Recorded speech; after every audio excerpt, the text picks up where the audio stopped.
నమస్తే, welcome to hit TV. నేను మీ మాధురి. ఈ రోజు మనతో పాటు ఉన్నారు శివరుద్ర గురూజీ. నమస్తే సార్. నమస్కారం అమ్మా, చెప్పండి. గురూజీ, మనకి శివరాత్రి వస్తుంది. అసలు శివరాత్రి విశిష్టత అంటే మీరు ఏం చెప్తారు? శివరుద్ర సాధువు కాబట్టి ధర్మమే చెప్పాలి, అంతేకాని మేమేం చెప్తాము అనేది కాదు. శాసనంలో ఏముంది, తరతరాల నుంచి మన ఋషి పరంపరలో శివుడి యొక్క ఈ మహనీయమైన రోజు ఎందుకు ఆ శివరాత్రి అయిందో కూడా తెలుసుకోవాలి. చాలామందికి చెప్పాం మేము గతంలో, చాలామందికి ఇంటర్వ్యూస్ కూడా చెప్పాం. అంటే పోయిన సంవత్సరం కూడా నేను మీడియాలోకి వచ్చినప్పుడు కూడా ప్రతి పండుగ గురించి వివరించాను. శివరాత్రి అంటే చూడమ్మా, శివుడు పుట్టినరోజు ఇది. మీరు బర్త్డే చేసుకుంటారుగా, అలాగా శివుడు గ్రహాలన్నిటికీ పరిచయం ఆయనని చేసిన రోజు ఇది. గ్రహాలంటే ఎవరు? 7 లోకాలు ఉన్నాయి మన దగ్గర, కింద 7 లోకాలు ఉన్నాయి పైన. అంటే 14 లోకాలకు అధిపతి ఆయన. అధిపతి అని చెప్పి రుజువు చేయబడిన ఈ రోజు తండ్రి పుట్టినరోజు అనమాట. అయితే తండ్రి పుట్టినాడు అని ఎలా నిర్ణయించారనేది తెలియాలి. పుట్టినరోజు అని ఎలా అంటాం మనము? దేవుడు కాబట్టి పుట్టినరోజు అని అంటే ఆవిర్భవించిన రోజు అని అర్థం తల్లి. పుట్టినరోజు అని అనడం ముఖ్యమైనది. లింగ రూపమా లేకపోతే? లేదు, అసలు తండ్రి లింగ రూపంలో లేనే లేడు ఎక్కడ. ఓకే. తండ్రి ఒక ఆత్మబంధువు. ఆయన లింగ రూపాన భక్తులకి దర్శనం ఇచ్చేది కూడా అది లింగం కాదు. అది బాగా గుర్తుపెట్టుకోండి మీరంతా. అంటే యావత్ భక్తులకు తెలియాల్సింది ఏంటంటే, చాలామంది శివుడి లింగం అంటారు. అది శివుడి లింగం కాదమ్మా, అది ఆత్మలింగం. అది అగ్నిలింగం. అది ఎలా అయింది అగ్నిలింగం? ఆత్మలింగం ఎలా అయింది కూడా తెలియాలి. ఇప్పుడు మీరు అడిగినది ఏంటంటే శివరాత్రికి ఉన్న ప్రత్యేకత కాబట్టి అమ్మా, బ్రహ్మ విష్ణువులు ఇద్దరు తగాదుబడిన రోజు. అంటే నువ్వు గొప్ప నేను గొప్ప అని వాళ్ళిద్దరే అప్పుడు సృష్టికి పెద్దలు అని నిర్ణయించుకుంటారు. ఇందులో బ్రహ్మ యొక్క అహంకారం, విష్ణువు యొక్క తెలివితేటలకి చాలా చాలా చాలా ముఖ్యమైన స్థితిగతులు తెచ్చిన రోజు ఇది. ఒకరోజు ఇద్దరు కలిసి నీవంటే గొప్ప నేనంటే గొప్ప అనే మాటల యుద్ధం చేస్తూ ఉంటారు. చేసుకుంటున్నప్పుడు ఏమవుతుందంటే అమ్మా, మాటల ద్వారా గెలవలేని వాళ్ళు ఆయుధాలు విసురుకుందాం అనుకుంటారు. ఒకరిపైన ఒకరు ఆయుధాలతో దాడి కూడా చేయవచ్చు కదా. ఎవరు గాయపడితే వాళ్ళు ఓడిపోయినట్టు. అలా ఆయుధాలతోని ఒకరిపై ఒకరు దాడి చేసుకుందాం అన్న సమయానికి ఇద్దరి మధ్యలో నుంచి ఒక అగ్నిస్తంభం వెళ్తుంది. ఓకే. ఆ అగ్నిస్తంభమే ఇప్పుడు మానవులకు తెలియాల్సిన ముఖ్యమైన విషయం. ఒక మానవ శక్తి ఎక్కడి నుంచి ఆవిర్భవించిందో తెలియాలమ్మా.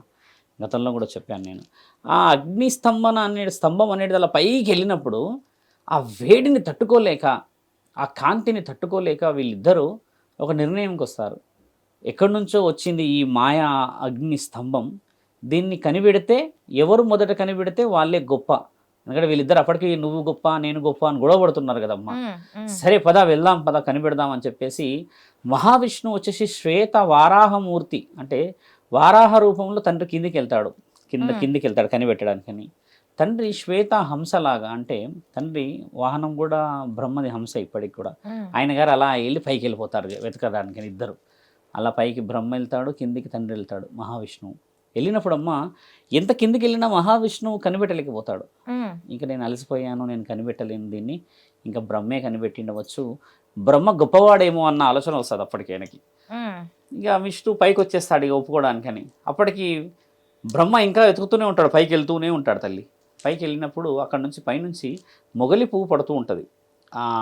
పైన ఆకాశం నుంచి పడుతున్న తరుణాన్ని బ్రహ్మ అడుగుతాడు, ఓ కుసుమ, మీరు చూసారా ఈ అగ్నిస్తంభం ఎక్కడి నుంచి వస్తున్నదో? ఇంతటి కాంతి దగదగామని మెరుస్తూ ఉంది, మా మతి పోయేలా ఉంది, ఎక్కడి నుంచి వస్తుందో చెప్పండి అని అన్నప్పుడు ఆ మొగలి పువ్వు ఆడిన అబద్ధం బ్రహ్మకి పూజలు భూమండలంలో అందకుండా చేస్తుంది. ఆ మొగలి పువ్వు తెలివిగా ఏమంటుందంటే అమ్మా, మేము చాలా సంవత్సరాల నుంచి చూస్తున్నాము, ఈ అగ్నిస్తంభం పైనుంచి వస్తుంది అని అంటది. అన్నప్పుడు బ్రహ్మ ఏమనుకుంటాడు, ఇంకా పైన నుంచి వస్తుందని కనిపెట్టేస్తాడు కదా. కాబట్టి ఆయన్నే గెలుపు. ఆయన గారు ఆనందంగా కిందికి వచ్చేస్తారు తల్లి. కిందికి వచ్చేసినప్పుడు విష్ణువు అక్కడ కొంచెం అలసిపోయినట్టు కూర్చుంటాడు, ఎందుకంటే నేను ఓడిపోయాను కదా అన్నట్టుగా.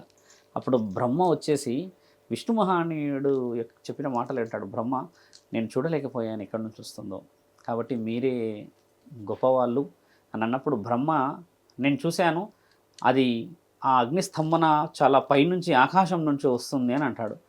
అలా ఆకాశం నుంచి వస్తుంది అని అన్న ఆ వర్డ్కే తండ్రి ఖడ్గం విసిరి బ్రహ్మ యొక్క ఈ 5వ తల లేపేస్తాడమ్మా శివుడు. ఎందుకంటే ఆయన అబద్ధాలు ఆడతాడు కాబట్టి. ఎందుకంటే ఎక్కడి నుంచి వచ్చిందో తెలీదు. కనిపెట్టలేడు. ఆ 5వ కపాలం అబద్ధం ఆడింది. అబద్ధం ఆడడం వల్ల తండ్రి ఈ పైన తల పోతుంది. ఎందుకంటే తండ్రి పైకి పోయాడు కదా చూడ్డానికి. ఈ ఉమ్, పైన తల తీసేస్తాడు తండ్రి వీరభద్ర రూపంతో. ఓకే. చేసినప్పుడమ్మా ఎంతో ఉత్కంఠమైన కంఠం వినబడుతుంది, చాలా భయంకరంగా. బ్రహ్మ, దేవాది దేవతలమైన మీరు అబద్ధాలని ఆడకూడదు, నాలుక చాలా పదునైనది, రాతలు రాసే మీరే అంతటి అవగాహన లోపితమైన మాటలు వదలడం చేత మీరు మానవాళికి ఏమి ఇవ్వగలరు అని చెప్పిన ఆ ఉత్కంఠమైన కంఠం ఎవరిది అని కనిపెట్టడానికి చూస్తారు. ఇద్దరు అడుగుతారు కదా, మీరెవరు మీరెవరు అని అడుగుతారు కదమ్మా. అడిగినప్పుడు తండ్రి అంటాడు, నేనే మహాముఖంటిని, మూలనాథుణ్ణి, ప్రాణదాతని అని అంటాడు. అన్నప్పుడు చూడాలని అనుకుంటారు కదా, ఎందుకంటే ఏదో మాయా అగ్ని స్తంభన అనుకుంటారు వాళ్ళంతా ఆ స్తంభాన్ని. కాబట్టి తండ్రి ఒకసారిగా కనబడతాడమ్మా, స్ఖలుడై కనబడతాడు. ఎటు చూసినా శివుడే కనబడతాడు వాళ్ళకి. ఆకాశం పైన శివుడే కనబడతాడు, భూమండలం మీద శివుడే కనబడతాడు, ఇటు ఎడమ ఇటు కుడి ఎటు చూసినా దగదగ దగదగ మెరుస్తుంటాడు తండ్రి. త్రిశూలం పట్టుకొని అలా నిల్చున్నాడు పశుపతిలాగా. అప్పుడు వాళ్ళు అడుగుతారు, మీరే గొప్ప వాళ్ళని రుజువేంటి, మేము వీటిని అయితే కనిపెట్టలేకపోయాము, మరి మీరు ఇంతటి వేడి ఇంతటి కాంతి అయిన ఈ అగ్ని స్తంభాన్ని తాకాలి, దాన్ని మీరు పట్టుకొని చూయించాలి, మేము అప్పుడే నమ్ముతాం మీరు గొప్పవాళ్ళు అన్నప్పుడు తండ్రి ఆ స్తంభాన్ని ఇలా పట్టుకుంటాడు తల్లి, ఆ అగ్నిస్తంభాన్ని. ఆ అగ్నిస్తంభాన్ని పట్టుకున్న తర్వాత ఆ అగ్నిస్తంభాన్ని ఈ చేత్తో అంటే మోచేయితో ఇలా గట్టిగా కొడతాడమ్మ. కొట్టినప్పుడు అది తెగుతుంది. ఆ మధ్యలో ఉన్న అగ్నిస్తంభం రెండు విధాలుగా, అటు పైనకు ఒక ముక్క కిందికో ముక్క అవుతుంది. మధ్యలో ఉన్న ఆ ముక్కలు ఏదైతే ఉంటాయమ్మా 64 జ్యోతిర్లింగాలుగా భూమి మీద పడ్డాయి అవి. ఇప్పుడు అక్కడే 12 జ్యోతిర్లింగాలు కట్టాము, మిగతా అన్నీ కూడా 64 జ్యోతిర్లింగాలు. అందులో 12 ద్వాదశ జ్యోతిర్లింగాలు మనం పూజించేది. ఇందులో ఎక్కడైతే ఇలా కొడతాడమ్మా తండ్రి, మొదట పడుతుంది కదా ఆ జ్యోతిర్లింగం ఆ ముక్క, ఇప్పుడు గుజరాత్లో సౌరాష్ట్ర సోమనాథేశ్వరాలయంలో ఉంది అది. ఇప్పటికీ రుజువు ఉంది, సైంటిస్ట్ కూడా కనిపెట్టలేకపోతున్నారు ఇది ఎలా గాలిలో ఉంది అని. ఇప్పటికీ గాలిలో ఉంది ఆ శివలింగం. అలా గొప్ప వివరణ ఇచ్చినప్పుడు తండ్రి యొక్క ఆలోచనను చూసి మహాముఖంటి అడుగుతాడు, ఎలా మీరు అగ్ని స్తంభాన్ని, దీని వల్ల ఉపయోగాలు ఏమిటి, రానున్న భవిష్యత్ ప్రణాళికలు ఏమిటి అని అడుగుతారమ్మ. అడిగినప్పుడు తండ్రి వివరిస్తాడు, అగ్నిలింగం అంటే అమ్మ తల్లి గర్భం. ఒకప్పుడు తండ్రి కడుపులో ఉండేటి ఆత్మలు, అంటే ఇప్పుడు తల్లి గర్భం అది. ఒకప్పుడు తండ్రి కడుపులోనే ఉండేటి, అంటే శివుడికి పుట్టామని అంటారు కదా, శివుడే ముల్లోకాధిపతి, మూలదాత, ప్రాణదాత, ఆత్మబంధువు మనం అంటాం కదమ్మా. అలాగా పరమశివుడు ఆత్మలను కొలువు చేసుకున్న ఒక ముఖ్యమైన ఆ స్థలం పేరు అగ్నిలింగం. అగ్నిలింగం అంటే అమ్మ బాగా గమనించి చూస్తే 9 నెలలు ఒక తల్లి గర్భాన్ని మోస్తుంది కదా, అలాగా తండ్రి ఫిల్టరైజేషన్ చేస్తాడు అందులో 9 నెలలు. ఎలా ఫిల్టర్ చేస్తాడంటే, మొదట ఒక రూపాన్ని ఇచ్చి దానికి ఆత్మ అన్న ఒక స్థితిగతులు మన భూమండలంలో రామనాసుడి దగ్గర ఆత్మలింగం ఉండే అని చెప్పి వింటూ ఉంటాం అప్పుడప్పుడు.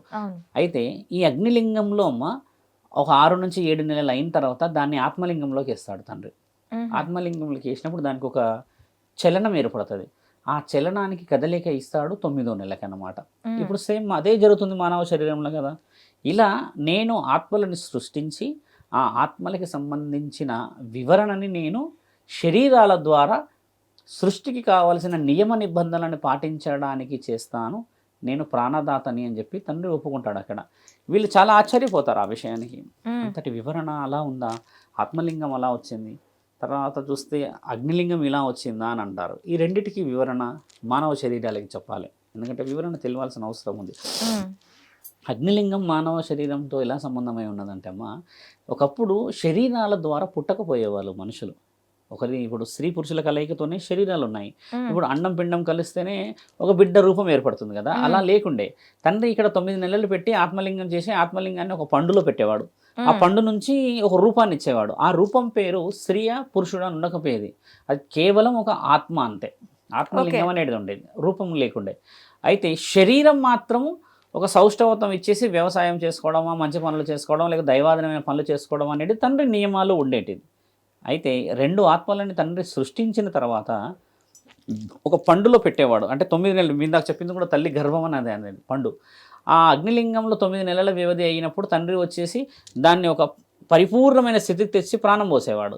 ఈ ప్రాణం పోయడం ఆ 2 ఆత్మలు చూసి చాలా ఆశ్చర్యంగా ఫీల్ అవుతూ ఉంటాయి. అంటే వాళ్ళ యొక్క అనుభూతి అదేంటి, సాయంత్రానికి వస్తారు, అదేదో పండును తీసేసి సిద్ధం చేసి పెడతాడు, అందులో నుంచి ఒక గాలి రూపాన ఒక ఆత్మ బయటకు వచ్చేస్తుంది.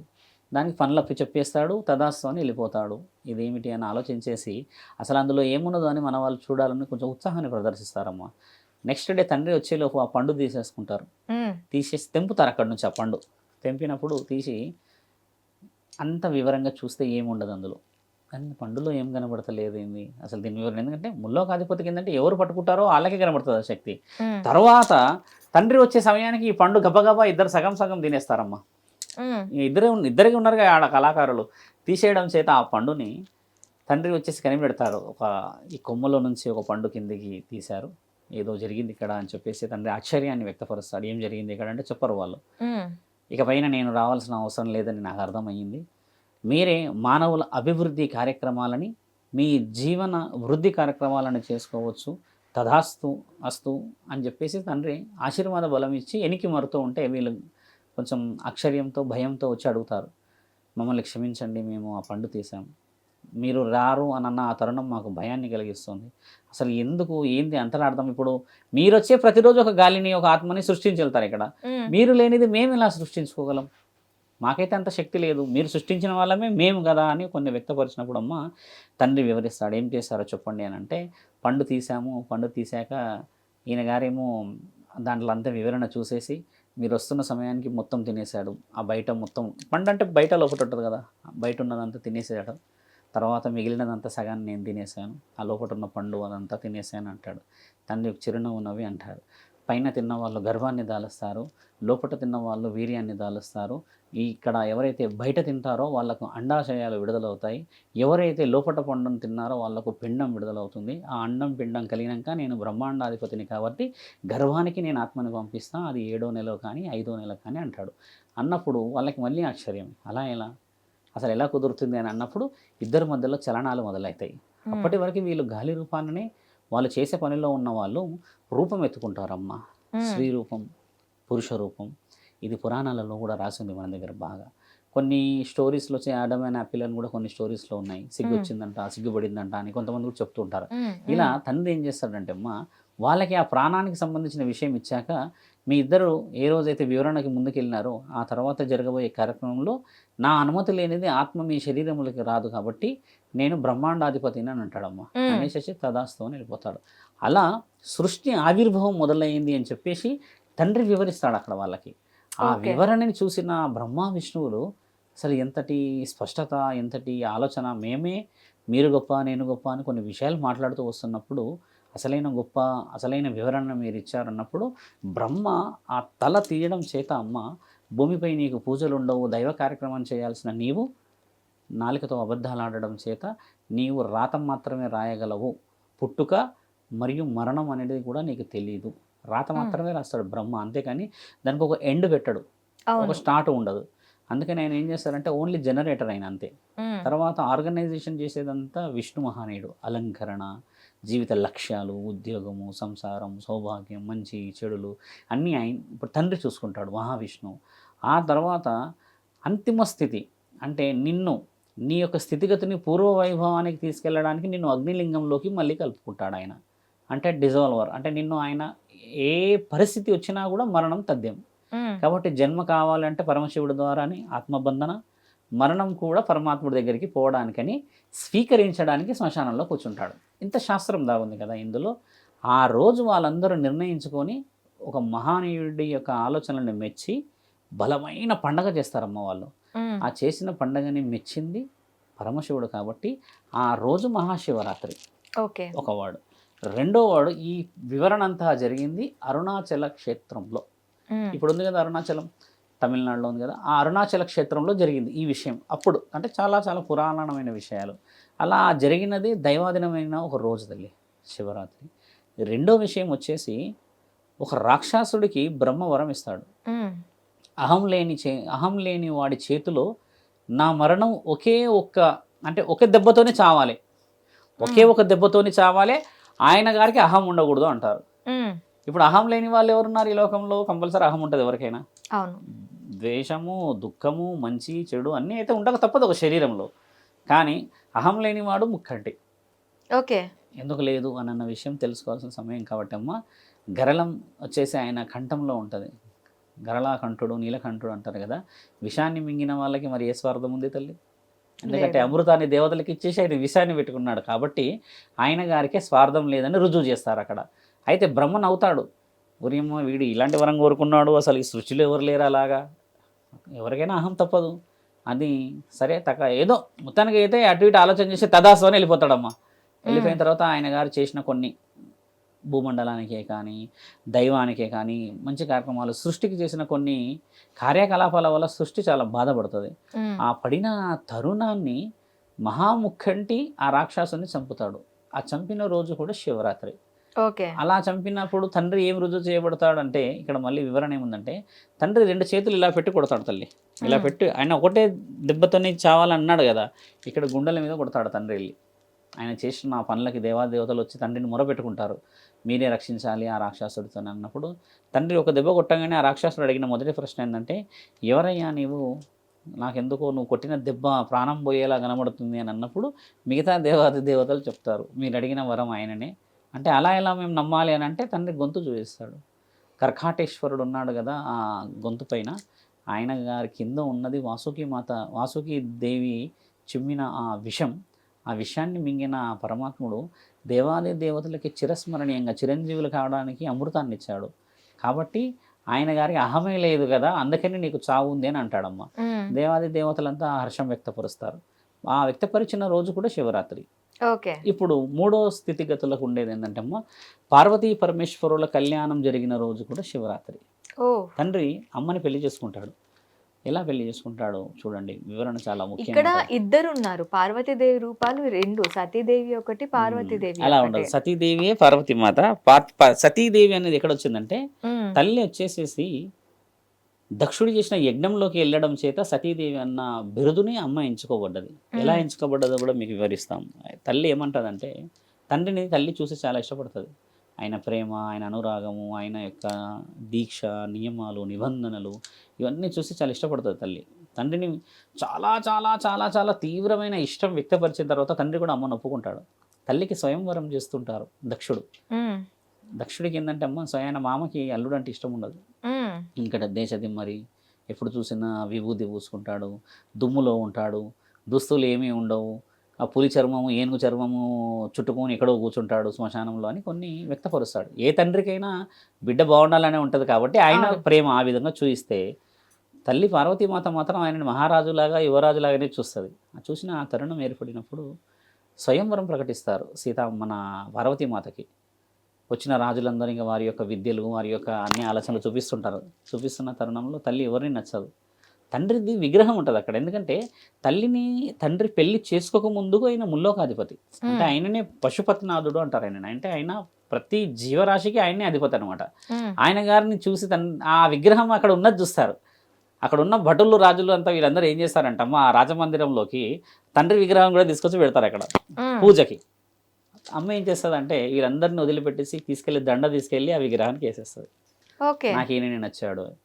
తండ్రికి చాలా కోపం వస్తుంది దక్షుడికి. పార్వతి, ఎలా ఉంది నీకు, మర్యాద లేకుండా వచ్చిన వాళ్ళందరినీ నువ్వు అవమానపరుస్తున్నావు. నువ్వు వచ్చిన వాళ్ళల్లోనే నువ్వు ఎవరినైనా ఎన్నుకోవాలి, వాళ్ళ నుంచే ఎంచుకున్న తర్వాతే నీ స్వయంవరంని నేను వివాహ మహోత్సవాన్ని ప్రకటిస్తాను అని అంటే తల్లి వినదు.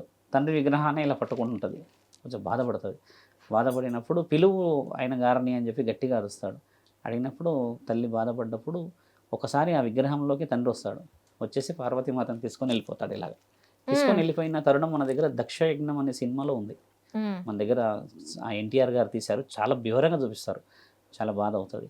తర్వాత అమ్మకి చెప్తాడు, వివాహం అనేది ఇంటిలో జరగాలి కాబట్టి తల్లిని అందరినీ ఒప్పించి చేసే ఆ వివరణ చాలా బాగుంటుందని చెప్పి అమ్మకి మళ్ళీ పెళ్లి వివరణ తీసుకొస్తే, పార్వతీమాత తల్లి ఒప్పుకోదమ్మా. మళ్ళీ నాకు అల్లుడు ఇష్టమే, కానీ ఆయన అందరిలాగా రాజులాగా రావాలి. ఆ విభూది రాసుకొని, చితాభస్మం రాసుకొని, త్రిశూలం పట్టుకొని, ఆ కేశాలన్నీ వదిలిపెట్టేసేసి, ఎలా అంటే చూడ్డానికే ఎంతో అందహీనంగా ఉన్నాడు అన్న వ్యక్తపరిచేసి మాట చెప్పినప్పుడు పార్వతీమాత తండ్రికి చెప్తుంది, ఇలా అంటున్నారు మిమ్మల్ని రమ్మని, మీరు ఇలా వస్తే అమ్మగారు పెళ్లి విషయాన్ని ముందుకు తీసుకెళ్తారంట అని అన్నప్పుడు, ఓహో దాంట్లో తప్పేముంది, అత్తగారి యొక్క ఆ కోరికని తీరుస్తాను నేను అని చెప్పేసి తండ్రి అంగరంగ వైభవంగా సిద్ధం చేస్తాడు. చూడ్డానికి దేవాది దేవతలకే అసూయ కలిగే అందంతో వస్తుంటాడు. ఎందుకంటే శివుడు చూడండి, అంటే దేవుళ్ళు అందరూ అందంగానే ఉంటారు, కానీ ఈయన అందం వేరు. ఎందుకంటే చంద్రుడిని పెట్టుకుంటాడు, ఆయన రూపమే వేరు. ఈ సర్ఫాన్ని పెట్టుకుంటాడు, ఆయన రూపమే వేరు. చితాభస్మాన్ని రాసుకుంటాడు, ఆయన అందమే వేరు. ఇలాంటి అన్నింటినీ తీసేసి తండ్రి ఏం చేస్తాడంటే అమ్మ వజ్రాలు వైడూర్యాలు అన్నీ పెట్టేసేసుకొని ఒక గాంభీర్యంగా వస్తుంటాడు. ఇక ఇంత ఎత్తుంటాడు, వస్తుంటాడు. అప్పుడు ప్రమదగణాలు అటు బ్రహ్మ విష్ణువు దేవాది దేవతలు రథాలలో వస్తుంటారనమాట. ఎందుకంటే శివుడి పెళ్ళి కదా. ఇక ఓ పెద్ద, ఇప్పుడు మనం భరాత్ ఎలా తీస్తారు తల్లి, ఇక్కడ అంగరంగ వైభవంగా పెళ్లి కొడుకు వస్తుంటే అలా తీసుకొస్తుంటారు. అలా తీసుకొస్తుంటే పొలి మీద దాటుతారు. అమ్మ ఉన్న ఆ పార్వతీమాత ఉన్న ఊరికి వస్తారు. ఇంకా ఎందుకంటే పెళ్లి జరిగేది కూతురి ఇంటికాడే కాబట్టి అందరు వచ్చినప్పుడు ఊర్లో ఉన్న వాళ్ళు అందరూ చూస్తారు తల్లి. ఆహా ఎంత అందంగా ఉన్నాడు శివుడు, చూడముచ్చటగా, ఎంతటి వీరుడు నీ అల్లుడు అని చెప్పేసి ఊర్లో ఉన్న వాళ్ళందరూ చెప్పుకుంటూ ఉంటారు. ఇలాగా చెప్పుకుంటున్నప్పుడు ఆ మాట ఈ మాట అల్లుడు వచ్చిండని చెప్పేసి అత్తకు కూడా తెలుస్తుంది తల్లి. అత్త కూడా బయలుదేరుతుంది. ఇక ఓహో అల్లుడు వస్తున్నాడు, రాజులాగా వస్తున్నాడు అంట అది అని చెప్పి ఆనందంగా ఆవిడ వచ్చి చూడడానికి నించుంటుంది. ఆ ద్వారం దగ్గర నుంచున్నప్పుడు అందరూ పొగుడుతూ ఉంటారు శివుడిని, ఎలా ఉన్నాడు ఎలా ఉన్నాడు అని చూస్తే ఈవిడ కూడా వస్తుంది. ఫస్ట్ నంది, తర్వాత ప్రమదగణాలు, విష్ణువు, బ్రహ్మ, దేవాది దేవతలందరి మధ్యలో వస్తుంటాడు తండ్రి. చూసేసరికి ఈ అత్తగారు బారెడు కళ్ళు పెట్టి ఇలా పైకి ఎక్కి చూసేవరకు తండ్రి చేతిలో ఒక కంచం పట్టుకొని భిక్షం అడుకునేవాళ్ళలాగా వస్తుంటాడు. అంతే, ఆయన అలాగే కనబడతాడు ఇలా భిక్షం పట్టుకొని, చేతిలో ఒక కంచం పట్టుకొని తండ్రి నడుచుకుంటూ వస్తుంటాడు అనమాట, త్రిశూలం పట్టుకొని. ఇది ఎక్కడ గోలరా బాబు, నేనేం చెప్పాను, ఆఖరికి మళ్ళీ ఒక భిక్షగాడిలాగానే వస్తున్నాడు అని చెప్పేసి ఆవిడ మళ్ళీ కోపాన్ని వ్యక్తపరుస్తుంది. పార్వతీమాతని పిలిచి గట్టిగా అడుగుతుంది, నేనేం చెప్పినా రాజులాగా రమ్మన్నాను కదా, ఆఖరికి మళ్ళీ ఆ భిక్షగాడిలాగానే వస్తున్నాడు అని అంటే మిగతా వాళ్ళు అంటారు లేదు లేదు ఆయన రాజులాగానే వస్తున్నాడు అని అంటే లేదు లేదు ఆయన భిక్షగాడిలాగా వస్తున్నారు, మీరందరూ మాయ చేస్తున్నారు అని అంటే అప్పుడు పార్వతీమాత చెప్తుంది, అమ్మ నా మనసుతో నేను ఇష్టపడ్డాను కాబట్టి నీ అల్లుడు నీకు భిక్షగాడిలాగే కనబడతాడు తల్లి. ఒకసారి నా మనసులాగా చూడు, నేను పార్వతీమాత కదా, నా కళ్ళతోని చూడు, ఆయన యువరాజా మహారాజా లేకపోతే దేశాన్ని వెళ్ళిన ఒక మహానీయుడిలా కనబడతాడని అంటే ఆమె అలిగి వెళ్ళిపోతుంది. ఇప్పుడు కలియుగంలో ఏం తెలుసా, ప్రతి బిడ్డ ఇష్టపడ్డ ఆ యువకుడు ఎవరైతే ఉంటారమ్మో వాళ్ళ తల్లిదండ్రులు అలాగే చూస్తారు. చూడండి భిక్షగాడిలాగే చూస్తారు. అల్లుడు ఎంత అందంగా బిడ్డను చూసుకున్నా, అల్లుడు ఎంత వివరంగా బిడ్డను చూసుకున్నా కూడా ఇష్టపడ్డది కాబట్టి అతను నచ్చదు, భిక్షగాడిలాగానే చూస్తుంది. ఎందుకంటే ఈమె నచ్చినోడు ఎలా ఉన్నా సరే కూతురు మనసులో ఉన్నాడా లేదా అనేది అవసరం లేదు. అల్లుడు నీవు నచ్చిందంటే అయిపోయి ఇంకా ఈ సంసారం ఇష్టంగా ఉన్నదా కష్టంగా ఉందా నష్టంగా ఇప్పుడు కలియుగంలో వర్తిస్తుంది కదా. అదే అక్కడ శివపురాణంలో కూడా రాస్తుంది. ఇప్పుడు మీకు చెప్పింది ఏంటంటమ్మా, ఇది పురాణాల్లో రాస్తుంది. తండ్రి అలా పార్వతీమాతను పెళ్లి చేసుకున్న రోజు కూడా శివరాత్రి. 3 రోజులు జరిగాయి. ఈ 3 రోజులు జరిగిన ఈ మహాశివరాత్రి మానవ శరీరాన్ని పాటించే రోజు 4వది. ఎలా అంటే అమ్మా, శివరాత్రి రోజు మనం ఏం చేస్తాం యాక్చువల్లీ ఉపవాసాలు ఎందుకు ఉంటాం. ఉపవాసాల్లో ముఖ్యమైనది ఏంది, పూజా నియమ నిబంధనలు ఏమిటి చాలామందికి తెలియదు. శాస్త్రం పాటిస్తున్నాం అంతే, పెద్దలు ఉపవాసం ఉన్నారు, పిల్లలు ఉపవాసం ఉన్నారు, దాని అర్థం అనేది ఎక్కువ శాతంగా తెలియదు ఎవరికి. మహానీయుడు ఏం చేస్తాడంటే అమ్మా, ఈ పెళ్ళి హరబాటం అనగానే సహపంక్తి భోజనాలు, బంతి భోజనాలు, తర్వాత పరమాన్నాలు, పిండి వంటలు, తర్వాత పలు విధాలమైన పంచభక్ష పరమాన్నాలు వండుతాం. ఇప్పటికీ వివాహం అంటే అదే కదా, అంగరంగ వైభవంగా చేస్తాం. దానిలో శివుడి పెళ్ళి అని అంటే మరి ఇంకా బలంగా చేయాలి కదమ్మా. ఓ చాలా అంగరంగ వైభవంగా పెళ్ళి జరుగుతుంటుంది శివుడిది. ఆ రోజు తండ్రి జ్ఞానానికి పని పెడతాడు, నా బిడ్డలను నేను పరీక్షిస్తా, వీళ్ళు నిజమైన భక్తితో పూజ చేస్తున్నారా లేదంటే స్వార్థంతో ఏదైనా కోరికలు కోరి విగ్రహాలని ఆరాధిస్తున్నారా అన్న ఆలోచనతో తండ్రి ఏం చేస్తాడంటే కరెక్ట్గా హారతిలు పట్టే ఆ సమయానికి భవతి భిక్షాందేహి అని వస్తాడు. కరెక్ట్గా ఆ సమయానికి వస్తాడు, శివుడి పెళ్ళి జరిగే సమయానికి వస్తాడు. అడిగినప్పుడు వీళ్ళందరూ కొంచెం ఫీల్ అవుతారు, అదేంది శుభ కార్యక్రమం జరిగే సమయానికి భవతి భిక్షాందేహి అని ఎవరో భిక్షగాడు వచ్చాడు, ఇప్పుడు ఆయనకి పెడదామంటేనేమో తండ్రిని అవమానపరిచిన వాళ్ళు అవుతాం. ఇప్పుడు తండ్రిని అవమానపరచకుండా ఆయనకి పెడదామంటేనేమో ఇప్పుడు ఆయన ఊరుకుని ఎలా లేడు. భిక్ష అనేది ఎవరికైనా పుణ్యమే కదా తల్లి. కానీ వీళ్ళు ఏం చేస్తారంటే వచ్చిన భిక్షగాడికి భిక్షం పెట్టరు, తండ్రి కార్యకలాపాలు పనుల్లోనే ఉంటారమ్మా. తండ్రి మళ్ళీ అడుగుతారు, భవతి భిక్షాందేహి అని అంటారు. అన్నప్పుడు ఒక 10 మంది వచ్చి, ఏమయ్యా పార్వతీ పరమేశ్వరుల కళ్యాణం జరుగుతుంది, మీరు వచ్చి భిక్ష అడుగుతున్నారు, నీకేమైనా సవాబు కనబడుతుందా? ఇంత పెద్ద అలంకరణ చేశాము, పందిరి వేసాము, మామిడి తోరణాలు కట్టాము, అరటాకులు పెట్టాము, పంచభక్ష పరమాన్నాలు పెడుతున్నాము అక్కడ పార్వతీ పరమేశ్వరుల కళ్యాణానికి, ఇప్పుడు నీకు భిక్ష ఎట్లా పెడతామయ్యా, నువ్వు అర్థం చేసుకోవాలంటే తండ్రి ఏమంటాడంటే, 3వసారి భవతి భిక్షాందేహి అని అన్నసరికి అయినా కూడా అలానే అడుగుతున్నామని తండ్రిని కొద్దిగా ఎన్నిక జరుపుతారు వాళ్ళు. అన్నం భిక్ష మీకు పెట్టలేము మేము, అక్కడ ఆ పని ఆ వివరణ కాకుండా అని అన్నప్పుడు తండ్రి ఒక మాట అంటాడు, మీరు పెట్టే ఆ పంచభక్ష పరమాన్నము వృద్ధుడిలాగా వచ్చిన నాకు, ఒక నిజమైన ఆకలితో వచ్చిన నాకు ఒక పట్టెడు మీరు తీసుకొచ్చిన ఆ భోజనం నాకు పెడితే మీ పార్వతీ పరమేశ్వరులు లేచి వెళ్ళిపోతారా అయ్యా అని అడుగుతాడు. అడిగితే వీళ్ళు వితండవాదాన్ని ఆపండి అని ఉంటుంది కదా సహజంగా. వచ్చింది కాక పైన భిక్షగాడివి, నువ్వు పొంతన మాట్లాడుతున్నావు అని కొంచెం వాదోపవాదాలు జరుగుతాయి అక్కడ. అప్పుడు అంటాడు, మీరు ఇంత పెద్ద దాంట్లో చేశారు కదా, నాలాంటి ఒక అభాగ్యుడికి అన్నం పెట్టడం చేత ఆ కళ్యాణానికి ఏదైనా అపవిత్రత వస్తుందని మళ్ళీ అడుగుతారు. అన్నప్పుడు వాళ్ళు వినకుండా తండ్రిని కొంచెం తీవ్రమైన కంఠంతో హెచ్చరించి వెనక్కి తోసేసే ఒక తరుణం ఏర్పడుతుందమ్మ. వెళ్ళినప్పుడు తండ్రి వెనక్కి మరలి ఒక మాట అంటాడు, నిజంగా ఆకలితో ఉన్న మీరు, ఒక వ్యక్తిని ఒక భక్తిని కూడా చూడలేని మీరు విగ్రహాలని భక్తితో ఆరాధిస్తున్నారు, కానీ అసలైన భక్తి అవసరానికి కడుపుతో ఉన్న వాళ్ళకి అన్నం పెట్టడం అనేది మీరు మరిచారు కదా అన్న ఆ వర్డ్ బలంగా వదులుతాడమ్మా. వదిలేసేసి ఏ రోజైతే మీరు సహపంక్తి భోజనాలు పంచభక్ష పరమాన్నాలు పెడుతున్నారు పరమశివుడికి, అదే రోజు మీరు అన్నం విలువ తెలిసేలా ఉపవాసం ముందురుగాక అని శాపం పెట్టి వెళ్తాడు తండ్రి. ఆ మహాశాపం ఈరోజు పాటిస్తున్నాం మనం. తర్వాత ఆకాశవాణి నిలబడుతుంది. తండ్రి వెళ్ళిపోతాడు, ఇంకా వెళ్ళిపోయిన తర్వాత ఆకాశవాణి నిలబడుతుంది. అక్కడ ఉన్న వాళ్ళందరికీ, పెద్దవాళ్ళందరికీ ఎంతటి తప్పు చేశారు, మహాముఖ్యంటి అర్ధనారీశ్వరి రూపాన మీ ఇంటికి వచ్చి మీలో ఉన్న నీతి నిజాయితీని పరీక్షించదలిచి అవసరం ఉన్నవాడికి అన్నం పెడతారా, ఆకలితో ఉన్నవాడికి ఆదుకుంటారా అన్న నియమాల్ని ఆయన గుర్తు చేస్తే మీరు అన్నంత పనే చేశారు. తండ్రికి వచ్చిన మహానీయుని మీరు గుర్తుపట్టలేరు, కాబట్టి మీరు అనుభవించదురుగాక అని అన్నందుకమ్మ వాళ్ళందరూ చాలా చాలా చాలా బాధపడి నెత్తులు పట్టుకొని ఏడుస్తారు.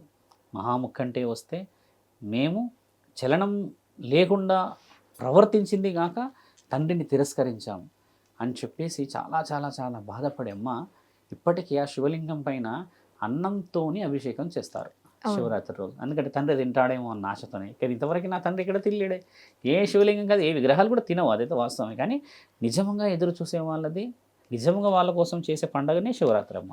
ఇక్కడ చూడండి, ఉపవాసమే ఉంటారు మన వాళ్ళు. ఎవరికైనా సహాయం చేయడానికి పోదామంటే తక్కువ శాతంగా వెళ్తారు. శివరాత్రి ఏంటంటే అమ్మ నిజంగా ఆకలితో ఉన్న వాళ్ళకి నిజంగా సహాయం చేసి అన్నదానాలు, కొన్ని దైవాధీనమైన కార్యక్రమాలు చేసి, ఆ రోజు శివరాత్రి అన్నప్పుడు ఈరోజు శివుడి కళ్యాణం చేస్తున్నాం కాబట్టి అమ్మ, కళ్యాణం అన్నప్పుడు కనీసం మనం భోజన కార్యక్రమాలు పెడతాం కదా, నిజముగా ఎదురు చూస్తున్న వాళ్ళకి అన్నం పెట్టాలనేది తండ్రి ముఖ్యమైన ఉద్దేశం.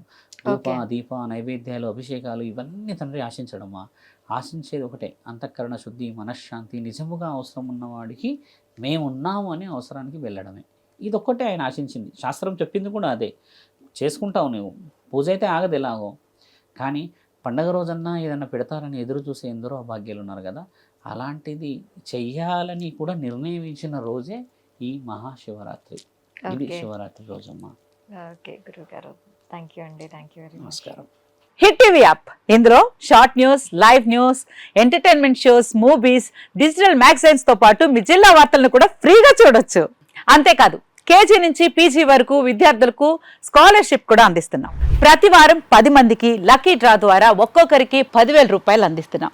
ఇంకెందుకు ఆలస్యం, వెంటనే హిట్ టీవీ యాప్ ని డౌన్లోడ్ చేసుకుని ఫ్రీగా ఎంటర్టైన్మెంట్ పొందండి. Hit TV app. Hit TV app. Please download hit TV app. Hit TV app ని ఫ్రీగా డౌన్లోడ్ చేసుకొని ఎంజాయ్ చేయండి. మీకు నచ్చిన ఎంటర్టైన్మెంట్ కోసం హిట్ టీవీ యాప్ ని ఫ్రీగా డౌన్లోడ్ చేసుకొని ఎంజాయ్ చేయండి. హిట్ టీవీ యాప్ ని డౌన్లోడ్ చేసుకుని ఆస్వాదించండి, ఆశీర్వదించండి. ఇంతమంది సెలబ్రిటీలు హిట్ టీవీ యాప్ ని డౌన్లోడ్ చేసుకోండి అని చెప్తున్నారంటే ఎంత మంచి యాప్ ఆలోచించండి. అమెరికా అమెరికా అమెరికా అమెరికాలో చదవాలనుకునే వాళ్ళకి విశ్వసనీయమైన పేరు మన శౌర్య కన్సల్టెన్సీ. UK లో 1 year masters. UK లో 1 year masters. 2 years work permit up to 5 years visa. Contact Saurya Consultancy. Contact 89851 89851.